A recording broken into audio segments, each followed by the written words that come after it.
Labor Unions of the Gilded Age by Thomas M. and Levi. During the Gilded Age, factory work was still a somewhat new thing. There weren't yet precedents for how to handle matters. When workers were treated poorly, they formed labor unions to have a way of forcing their employers to treat them properly. It was hidden by the opposition of both the businesses and the government. One example of the opposition they faced would be the President Cleveland sent 12,000 troops to end the Pullman strike. The negatively influenced group was the workers, which was a very large group of people consisting of most of the non-upper class citizens. With the Homestead strike, when the workers went on strike, a group of workers were hired to work for the steel company rather than the protesting employees. It eventually became very violent, turning into a gun battle. The steel workers ultimately lost. In some instances, the workers would become violent. This could make the public perception that the workers were the bad guys and the companies were in the right. The next big strike after the Homestead strike was the Pullman strike.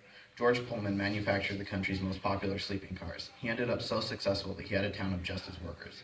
He cut their pay but didn't also proportionally lower the rent prices, and his workers went on strike.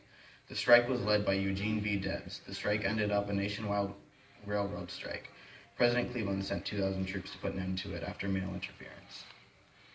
Things eventually began to change, with presidents like Theodore Roosevelt. The government eventually sided more and more with the workers. Labor unions stopped leading to massacres, and businesses began to play fair and would treat their workers fairly.